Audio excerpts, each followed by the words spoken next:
오늘 전도서 2장 4절부터 보겠습니다. 전도서 2장 4절부터 8절까지 함께 봉독하시겠습니다. 나의 사업을 크게 하였노라. 내가 나를 위하여 집들을 짓고 포도원을 일구며 여러 동산과 과원을 만들고 그 가운데 각종 과목을 심었으며 나를 위하여 수목을 기르는 삼림에 물을 주기 위하여 못들을 팠으며 남녀 노비들을 사기도 하였고 나를 위하여 집에서 종들을 낳기도 하였으며 나보다 먼저 예루살렘에 있던 모든 자들보다도 내가 소와 양떼의 소유를 더 많이 가졌으며 은금과 왕들이 소유한 보배와 여러 지방의 보배를 나를 위하여 쌓고 또 노래하는 남녀들과 인생들이 기뻐하는 처첩들을 많이 두었노라. 네. 지금 4절부터 8절까지 계속 반복되는 단어가 있습니다. 그것은 나를 위하여 라는 말이에요. 나를 위하여 여러 가지를 해보았다는 거예요. 솔로몬 왕은 못할 것이 없는 인생이었습니다. 솔로몬 왕은 자신이 마음에 먹은 것들을 능히 실천할 수 있는 힘이 있었어요. 그래서 자기 자신을 위하여 여러 가지를 해봤다는 거예요. 나를 위하여 했던 일들을 뭐 세 가지 정도로 나눠볼 수 있죠. 어떤 건축을 쌓는 것, 재물을 소유하는 것, 혹은 뭐 문화활동, 오락, 이런 것으로 나눠볼 수 있겠습니다. 본인을 위하여 여러 가지 가지고 싶은 건 다 가져봤다는 거예요. 솔로몬만 그런 것이 아닙니다. 우리는 그만큼 뒷받침되는 힘이 없어서 그렇지, 결국 우리도 나를 위하여 사는 모습이 많습니다. 나를 위하여 하는 거예요. 솔로몬처럼 이렇게 티가 나지 않는 이유는 우리는 그만큼의 뒷받침이 안 되기 때문이에요. 뭐 환경과 조건이 우리도 정말 구비된다면, 주어진다면, 우리도 솔로몬처럼 마음껏 해볼 수 있습니다. 그럴 가능성이 100%예요. 솔로몬은 하나님께서 본인에게 허락하여 주신 그 힘과 능력, 그 권력으로 자기가 하고 싶은 거 다 해봤다는 거예요. 그러나 우리가 지난주에 살펴본 내용대로요. 솔로몬이 이렇게 다 해보는 데는 지혜를 받은 자의 어떤 실험적인 삶의 모습도 담겨 있습니다. 이렇게 다 해본다면 어떻게 될까? 이 마음도 있다라고 보여요. 아무튼 솔로몬은 자기가 누릴 수 있는 거 다 해봤다는 거예요. 여기에서의 핵심은 무엇을 했느냐가 중요한 게 아닙니다. 동기가 중요해요. 내가 나를 위하여 자기 자신이 중심이 된 삶으로 다오다오하는 삶을 살아봤다는 거예요. 사람이요, 주님을 위하여 사는 것과 나를 위하여 사는 것은 다릅니다. 똑같이 재물이 있고 권력이 있고 똑같이 좋은 환경과 과하다 싶을 정도의 넘치는 그런 환경이 주어진다 해도요. 그 사람의 목적이 나를 위하는 인생인가 하나님을 위하는 인생인가에 따라 결론은 완전히 다르게 됩니다. 솔로몬은 자기를 위하여 이렇게 해봤다라고 고백해요. 이것도 좀 다른 포인트인데요. 우리 그리스도인 안에서 일어나는 교묘한 거짓 중에 하나가 하나님을 위하여 한다는데 결국은 자기를 위하여 하는 일이 많다는 거예요. 그러나 하나님은 아시죠. 자기를 위하는 건지 인생의 그 중심이 어디 있는지 주님께서는 다 아십니다. 통찰하세요. 그런데 솔로몬은 솔직하게 이야기합니다. 이건 나를 위하여 했다. 이건 나를 위한 거야. 나를 위해서 사업도 크게 했고 집을 지었어. 포도원도 익었어. 나를 위해서 남녀노비 샀어. 나를 위해서 재물을 모으고 나를 위해서 처첩을 많이 뒀어. 오히려 이 고백이 건강한 거예요. 우리가 주님 앞에서요, 내가 나를 위하여 한 것과 하나님을 위하여 한 것에 대한 그래도 구별은 할 줄 알아야 되잖아요. 그리스도인들의 문제는 자기를 위해서 해놓고 자꾸 하나님 위해서 했다는 게 그게 그냥 문제인 거예요. 디모데전서 6장 6절부터 7절 보면 이런 말씀이 있습니다. 그러나 자족하는 마음이 있으면 경건은 큰 이익이 되느니라. 우리가 세상에 아무것도 가지고 온 것이 없음에 넌 아무것도 가지고 가지 못하리니. 아멘. 디모데전서는 경건의 이익에 한 가지의 단서를 답니다. 자족하는 마음이 있으면, 자족하는 마음이 없으면 경건조차도 유익하지 못하게 된다는 거예요. 어떤 걸까요? 하나님 안에서 아무리 거룩한 것이라 하더라도요, 자족하는 마음이 없으면 해가 된다는 거예요. 제가 설명 안 드려도 우리 성도님들 마음에 개별적으로 경험한 일들은 있으실 거예요. 그래, 이게 내가 하나님께서 주시는 은혜임에도 불구하고 내가 자족하지 않으니까 문제가 왔어. 라는 어떤 예들이 있으실 거예요. 지금 솔로몬은 그 자족이라는 브레이크를 한번 없다라고 생각하고 다 가져보았다는 거예요. 사람이 어느 정도 먹으면 배불러서 그만 먹어야 되는데 그게 없어졌다는 거죠. 다 해봤다는 거예요. 어떤 솔로몬이 하나님께 받은 지혜로서 인생에게 있는 많은 이치들을 좀 깨달아 보고자 스스로 인생이 가지고 있는 그 본성적인 것들을 한번 탐닉해봤다라는 의미가 들어 있습니다. 이것을 통하여 내고 싶은 결론은 결국 자족이에요. 하나님 앞에 감사해요. 그리고 하나님의 주권을 인정하고 그 통치 아래 놓이는 거예요. 결국 지혜는 옳은 길로 사람을 가도록 인도한다는 거예요. 마태복음 4장에 보면 예수님께서 마귀에게 시험 받으시는 장면이 나옵니다. 이때 예수님께서요, 어떤 명예, 영광, 부, 단호하게 거절하십니다. 예수님께서 이것을 통하여 우리에게 보여주시는 것은 우리에게 모든 것이 가하다 한들 다 유익하지는 않다는 걸 명확하게 보여주시는 거예요. 아무리 가한 환경이 되었다고 해도 그것을 무분별하게 다 탐닉하는 것은 결국 의를 이루지 못합니다. 그래서 우리는 주 안에서요, 내가 할 수 있다라는 걸 주장하지 않아요.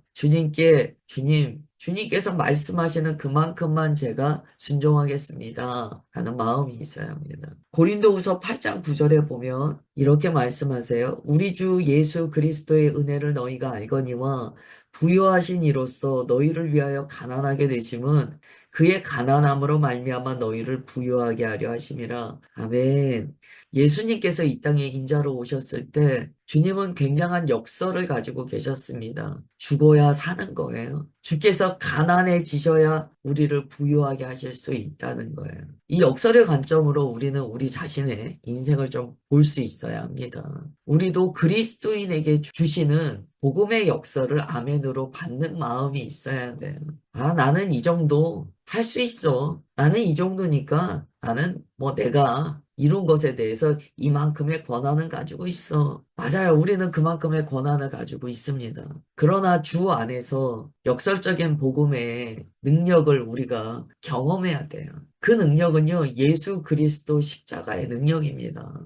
나는 나를 위하여 내가 가하기 때문에 모든 것을 다 해보려고 하지 않는가? 지금 전도서의 기자는 그것을 다 하는 것이 너에게 유익하다라고 가르쳐 주지 않습니다. 결국 신약의 그리스도인에게 예수 그리스도의 십자가가 무엇라 내게 말씀하시는가를 숨은 코드로서 우리에게 말하고 있어요. 숨겨진 거예요. 그 숨겨진 내용은 십자가의 역설을 기억하라는 거죠. 그리고 그 십자가의 역설의 믿음을 가지라는 거예요. 우리는 이 말씀을 통하여 나 자신에게 나는 나를 위하여 사는 자인가, 예수 그리스도를 위하여 사는 자인가를 질문해 보아야 합니다.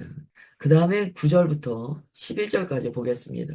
내가 이같이 창성하여 나보다 먼저 예루살렘에 있던 모든 자들보다 더 창성하니 내 지혜도 내게 여전하도다. 무엇이든지 내 눈이 원하는 것을 내가 금하지 아니하며 무엇이든지 내 마음이 즐거워하는 것을 내가 막지 아니하였으니 나의 모든 수고를 내 마음이 기뻐하였음이라. 이것이 나의 모든 수고로 말미암아 얻은 몫이로다. 그 후에 내가 생각해 본즉 내 손으로 한 모든 일과 내가 수고한 모든 것이 다 헛되어 바람을 잡는 것이며 해 아래에서 무익한 것이로다. 아멘. 9절부터 11절까지 나라는 단어가 계속 반복됩니다. 내가 이같이 창성하여 나보다 먼저 예루살렘에 있던 모든 자들보다 더 창성하니 내 지혜도 내게 여전하도다.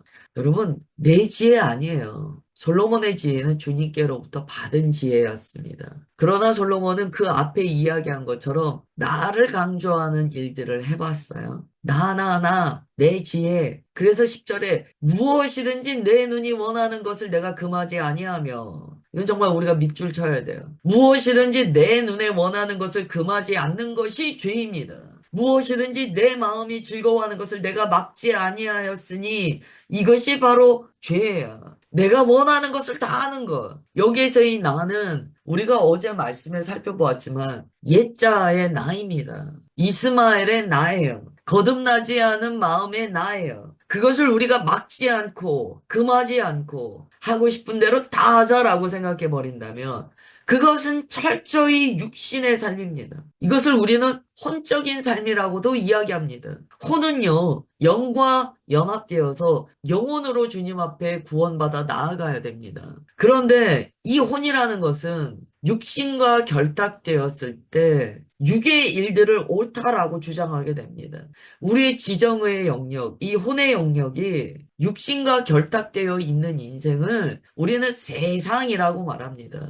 그러나 이 혼이 영과 연합된 인생을 우리는 거듭났다라고 이야기해요. 10절은요, 철저하게 옛 자아로만 살고 있는 모습입니다. 나의 모든 수고를 내 마음이 기뻐하였다. 잘했어, 잘했어. 스스로 칭찬한다는 거야. 나 정말 잘했어. 그래, 너 원하는 대로 해. 이 자아의 음성이죠. 우리가 내 마음대로 무언가 할 때 자아는요, 쾌재를 부릅니다. 그래, 잘했어. 네 마음대로 해. 너가 하고 싶은 말 다 하고, 네가 빼앗고 싶은 거 다 빼앗아. 네가 좋아하는 거 다 해. 네 마음이 즐거워하는 게 최고야. 여러분, 이렇게 다 누린 인생의 끝에요. 심각한 우울증을 경험한다는 내용들이 너무나 많아요. 우리가 뭐 무슨 재벌 뭐 3세, 재벌 2세까지는 좀 괜찮더라. 3세, 재벌 3세의 문제는 환경과 조건이 다 구비되었다는 거잖아요. 그런데 그러한 것들을 다 해봤을 때요. 결국 그 허무감에서 벗어나질 못합니다. 육신이 가져오는 결과예요. 여러분, 육신이 좋아하는 아주 말초신경을 자극하는 자기 만족을 계속 추구하잖아요. 그러면 마지막에요. 더 이상 그 기쁨이라는 것을 찾지 못하게 됩니다. 왜냐하면 육신의 기쁨이라는 것, 이 육신과 결탁된 혼적인 기쁨이라는 것은요, 아셔야 돼요. 고갈이라는 게 있어요. 고갈. 이게 옛사람의 결론입니다. 옛사람은요, 그래, 다 해, 다 해. 그런데 고갈이라는 게 오기 때문에요. 마지막에는요, 탐닉했던 모든 것이 가져다 준 기쁨의 고갈을 경험합니다. 그때 사람이 못 견디는 거예요. 그 허무감과 우울을 못 견딥니다. 안타깝게도요, 이게 영적인 일이다라고 이야기해요. 아, 이거 주님을 위하여 하는 거라 그래요. 근데 사실은 자기를 위하여 하는 거예요. 그럼 뭐가 올까요? 물론 주님의 사역하면서 탈진 올 수 있어요. 그러나 그것과 다른 의미의 고갈이 옵니다. 주님의 일을 하는 것 같은데 자기를 만족시키는 그런 탐닉하는 일들이 있을 수 있어요. 그러면 그 좋지 않은 고갈이 와요. 그러면 야, 이게 기쁘지 않은 거예요. 그래서 우리가 문제가 많이 옵니다. 오늘 말씀을 통하여 우리가 나 자신을 점검해야 되는데요. 뭘 하든지 나를 위하여 하는가를 보셔야 돼요. 결국 나를 위하여 내가 원하는 거 금하지 아니하고 살아가다 보면 끝에요. 극심한 공허감이 옵니다. 전도서는 그 결론이에요. 전도서의 메시지는요, 사실 철학적인 것 같지만 그렇지 않아요. 동일한 주제를 가지고 계속 반복하는 내용이에요. 잠언에서는 지혜를 강조했다면 전도서는요, 실제적으로 우리가 무언가를 행하여 나아갈 때 동기를 살피게 합니다. 하나님의 지혜라고 말하면서도 그 지혜를 나를 위하여 사용한다면 끝에는 공허하다는 거예요. 그래서 전도서는 더 큰 성숙으로 우리를 인도합니다. 마음의 동기를 살피게 해요. 11절. 그 후에 내가 생각해 보니까 다 헛되어 바람 잡는 것 같더라는 거예요. 아무리 좋은 것이라도 혼적인 삶, 육신과 결탁된 혼의 영역을 만족시켜 왔다면 결론은 아무것도 남지 않는 허무이더라라는 거예요. 고갈되더라는 거예요. 그 기쁨도, 그 쾌감도 다 고갈되더라는 거예요. 마약이 무서운 게요. 마약에 중독되시는 분들이 결국 무서운 게 마약은요, 쾌감의 끝을 느끼게 한다는 거예요. 지금 이 말씀에 따르면 쾌감의 끝 다음에는 뭡니까? 최고조의 쾌감 다음에는 극심한 공허예요. 이게 뭐든지 중독되는 것의 결론입니다. 어둠의 영은요, 그래서 쾌감의 끝까지 가게 해요.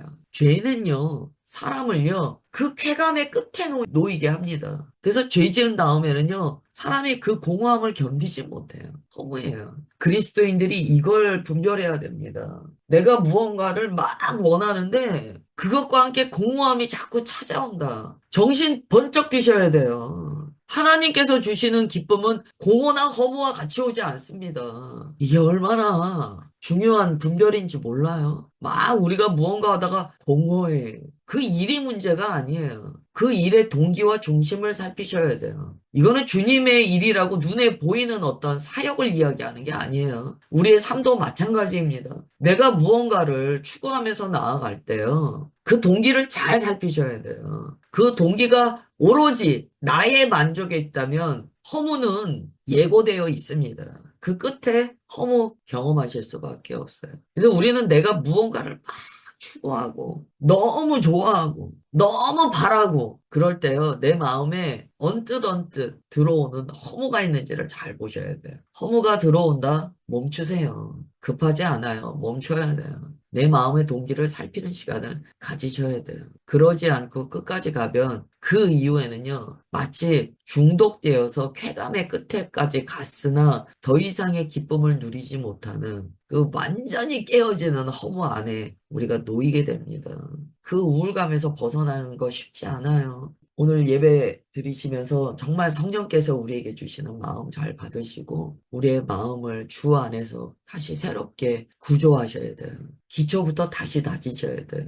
해 아래에서 무익한 곳이로다. 전도서에서 이 해 아래라는 것은요, 주님 없는 인생을 많이 의미합니다. 우리 찬양하잖아요. 해 아래 새 것이 없다. 여기에서 해는요, 이런 거예요. 주님의 통치가 아니고요. 그냥 세상의 기준 안에 있는, 세상 아래에 있는 이런 의미로 해석하시면 이해가 되세요. 다음에 12절 할까요? 12절부터 14절. 내가 돌이켜 지혜와 망령됨과 어리석음을 보았나니 왕 뒤에 오는 자는 무슨 일을 행할까? 이미 행한 지 오래전의 일일 뿐이리라. 내가 보니 지혜가 우매보다 뛰어남이 빛이 어둠보다 뛰어난 같도다. 지혜자는 그의 눈이 그의 머릿속에 있고 우매자는 어둠 속에 다니지만 그들 모두가 당하는 일이 모두 같으리라는 것을 나는 깨달아 알았도다. 아멘. 지혜자가 안 거예요. 지혜자는 무언가 탐구해보고자 하는 마음이 강했습니다. 주님께서 지혜를 주셨는데 만약에 주님께서 주신 기준이 아니라 세상의 기준대로 살면 어떤 결과가 나오는지를 실천적으로 깨닫기를 원했어요.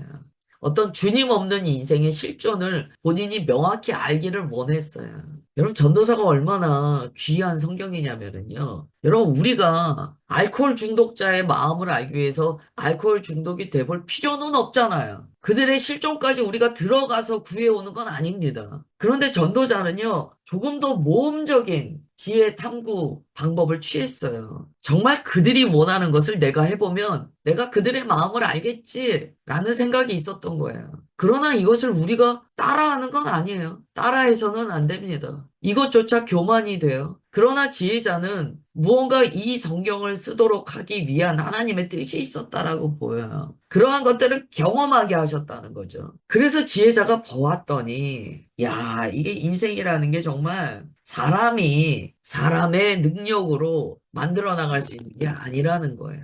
여기에 보시면, 내가 돌이켜라고 이야기합니다. 12절에 내가 돌이켜. 자신이 그렇게 하면서 돌이켜보는 삶의 자세가 있었어요. 그는요, 이것을 탐닉하는 목적보다는 그것에 대한 어떤 요즘 표현을 하면 논문을 쓰고 싶었어요.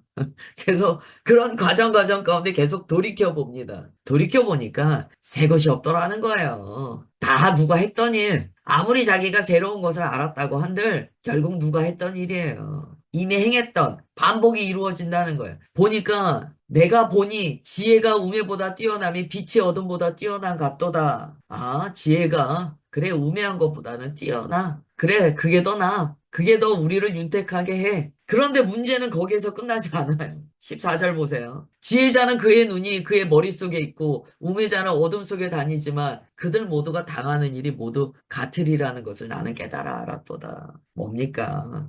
하나님 없는 인생은 이러니 저러니 해도 딱 결론은 똑같다는 거예요. 인간의 실존의 깊은 한계를 보았다라고 이야기합니다.